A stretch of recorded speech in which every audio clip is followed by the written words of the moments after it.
What's going on, everybody? It's been a long day. Played locals, finishing X1, uh, go to regionals, make some tweaks from it, and we finished X1 seven wins, one loss, playing Vanquish Souls. Been a big fan of the deck. Watching a lot of the foreign national players, they were playing the deck, and the deck was like working out phenomenally for them. And I was very interested in the deck. The deck's fun. Now people understand how to play the deck correctly, so I picked it up, put myself through the grinder, uh, on DB, playing, learning, and everything for it, just so that I could perform at a proper pace and not a lot of people are playing correctly against it. But yeah, at the Prodigy Games Cyberstorm Access Regional, last one just before Nationals, we got top 8 with Vanquish Souls. So thank you guys. Once again, I appreciate you guys. Shout outs to you. You guys liking, comment, subscribing. I really appreciate you guys a lot. We're at 1,800 subs. We're getting that grind to 2K. I do have something special I want to do for you guys once we get to 2K subs. So please keep support. I love you guys a lot for it. I do apologize. I've been really slowing down on the locals grind because my real job's been killing me. But I'm gonna put them out there. We want to start grinding, getting more videos in. Nationals coming up in 3 weeks, so we got to get ready for that. I'm tired. I'm exhausted. You're here for a deck list. Let's jump right into it. Double shout out to Fridella.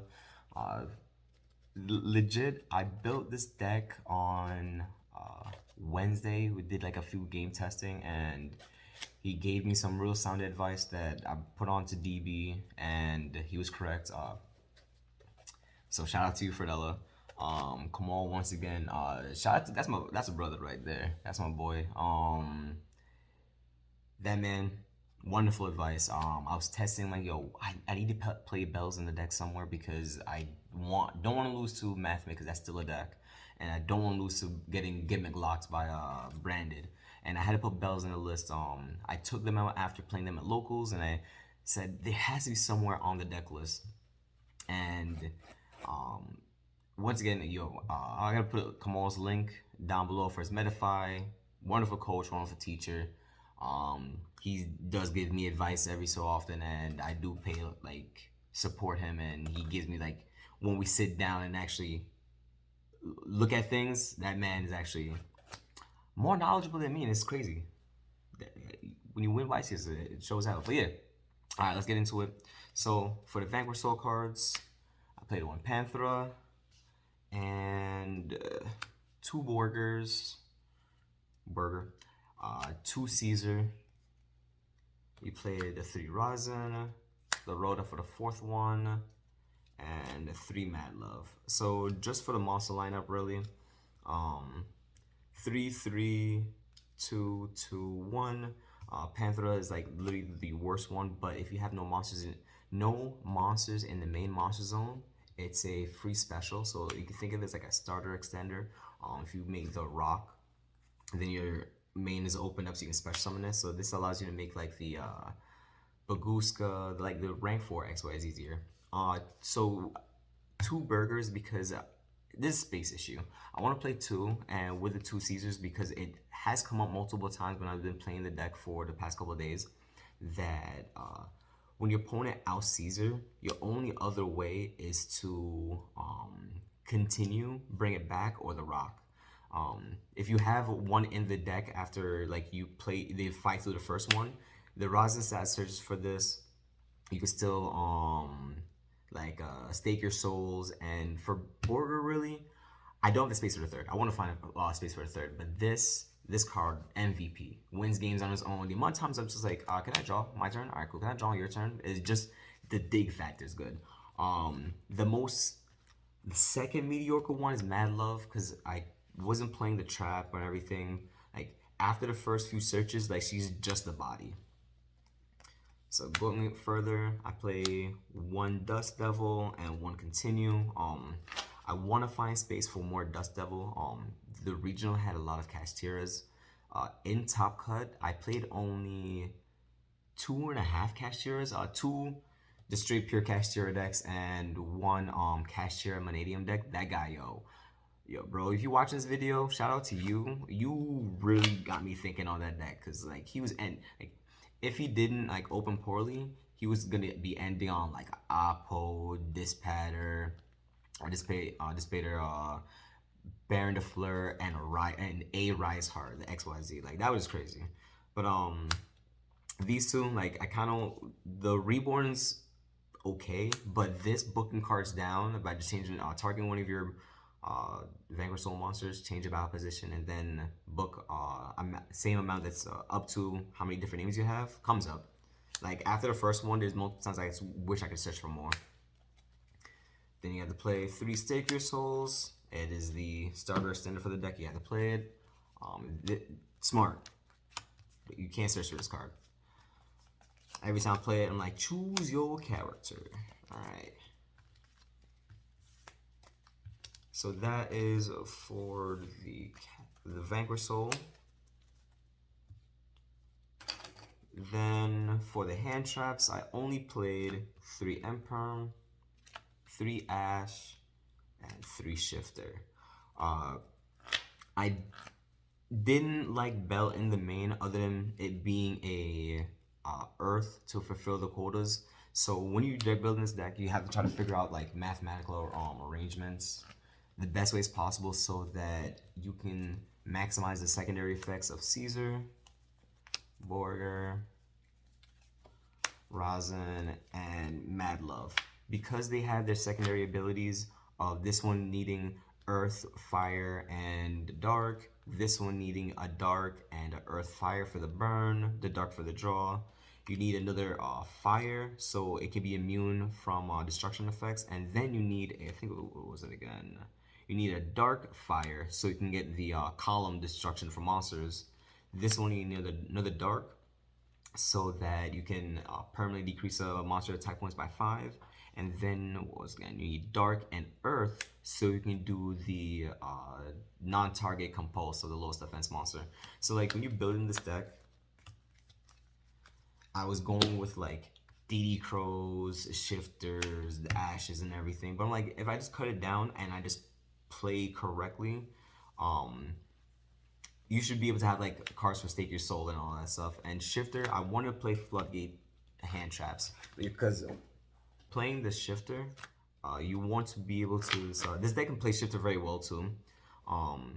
If you can be greedy, I've done it before where like you summon your guy, like Rosin, you'll search, you'll make the rock, and then you'll do the rock to add it back to hand, and then you can shift to them. But just this, if you're not going against a Cashier matchup, it just blows out everybody. I played this against the Sprite matchup, it worked out well against because they couldn't do the Angler stuff. This worked out well against Marincess. Like all my matchups today, I played 1 Cashier Manadium, 2 Cashiers, 1 Labyrinth, 1 Sprite, 1 Branded Despio. I think the last one was Gold Pride Punk. And the one before that, I think, I can't remember.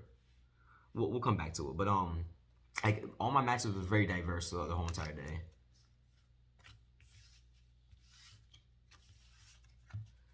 That's it for hand traps. Then we'll just go like the rest, like the non-engine cards. So I played 1 Kumongous and 3 Fenrir, no Rise Heart. So my understanding is that I need more Earth for Caesar, so he can start getting plays, and I want an Earth for the Burger to burn. Fenrir and Fenrir is just Fenrir things. Kusamongus over people playing like Duberon, the basically the dinosaur kaiju, the fire kaiju, and it's the same. It's the same purpose because like the fire kaiju is a fire, so it works well with Rosin and Borger with the Caesar. But I wanted this because I wanted more Earth. So I was just trying it out. It worked out well.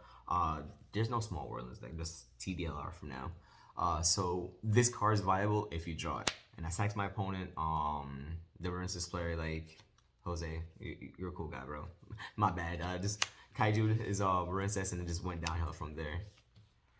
Then I played 2 Kurakaras, MVP, because like this is still a cash tier format, so these cards do a lot of get a lot of value off of the Fenrir's, unicorns. Your opponent has a rise heart and everything. Multiple times I would just try to bait out my opponent to have a card that respond with their monster effects on the field, and then just like Kurakara, this is now fit at 3k, and Caesar, you can go Ryzen, search Caesar, that's 6k of damage right there. And then if you get to summon a Borger, burn, alright, you pass the opponent, burn, that's game. Then 3 Pot of Prosperity. You gotta play Prosperity. It digs for all the sideboard cards. It's the, if you want anything in your deck. Like I'll play this is a 40 card list, so think of these of like multiples of everything else. So just basically 37 cards.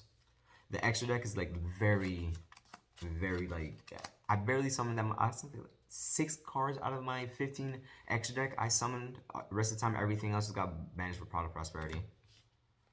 You gotta play the 2 talents because everyone playing hand traps. This card is once again my favorite spell card, and it does so much right now. If this is not on your list, I don't know why. And then 3 the floodgates, as there can only be one. This deck is different attribute. Different types. So this can play well with this very easily. Another thing is that this beats if your opponent starts off with a unicorn, you have this. They're gonna have a trouble time to play the cashier deck. Sprites, Cybers, like any like one theme, one type decks, like this is really good against them, especially against like Pearly and everything.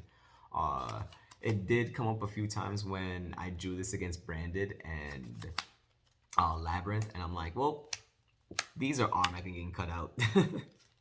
But that's a 40 cards. And for the main, then for the extra that I barely went into and used as much, 1 access code, Unicorn, Cerberus, Phoenix. Most of the time these are just Pot of Prosperity. I would try to keep, like, as I'm playing throughout the day, I'm realizing that I need to start keeping these more. Like, you can banish this, the access code, because I haven't summoned it once. It came up one time on BB, but I barely gonna play that. But these are good ones. Then you have to play the 3 rock. People played against this deck very incorrectly. They didn't imperm this. They kept on imperm my monsters, like the Raz and everything, and they kept on ducking and dodging. Then the other XYZs, well, the rest of the extra deck, the XYZs that you can go into, because the extra deck is basically utility. Like the Steel Storm Roach, Borbo, Chaka 9, because this is your Zeus play. Our Tornado Dragon, Baguska, this card came up and saved me. We play the Arise Heart because we play the Fenrir, so we can easily go into this. If you summon Gold Shanger Era, summon Fenrir, go into this. Now you have another line for Zeus. And I play double Zeus because I'm a big fan of Zeus. When in doubt, Zeus it out.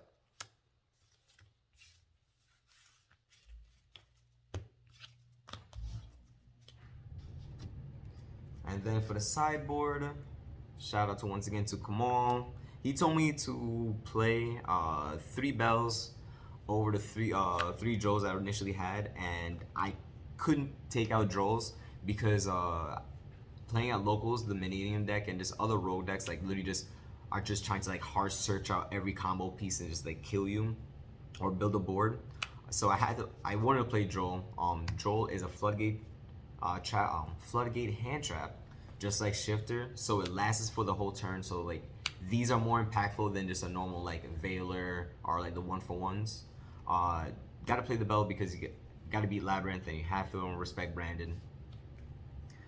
Initially, like this was a 3 of, and I was playing originally 3 Eradicators, but I dropped Eradicator and a Droll to play the 2 Bell, 2 Droll, 2 Erads. These are the only 2s of the sideboard. Erad is because I wanted a flexible card to be evenly matched, dark rule. Like I just want like a flexible card that can answer to those blowouts. This is fun to play with because you can go with Borger. You can use Borger's effect to draw during your opponent's turn, and then Eradicator, tribute them off, and then you can go the Vanquishing Rock to add it back to your hand, or special summon a dude, then you just do the same thing again. Like you just lost no value. Because I respect back row decks, we do 3 Cosmic, especially for the Runics, and 3 evenly. Self-Explanatory. These just, I wanted 6 cards for back row. And then the last card for Branded going first. If you can break their board down, and then you can flip this, that also steal a deal. This against like the Pearly deck, the Vanadium deck, the Synchro decks, like this is just phenomenal. Overall, after playing the deck for 2 tournaments, locals tournament and the regional, this deck was very fun to play. Would I play it more? I don't know. I wanted to play this just so I could give you guys a deck profile, and it worked out. Once again, thank you guys. I love you guys a lot. I appreciate you guys a lot. Please continue liking, comment, subscribing. I'm gonna keep doing more videos coming out, more discussion videos. So get used to looking at my ugly mug. We're gonna be talking a lot. All right, guys. Take care.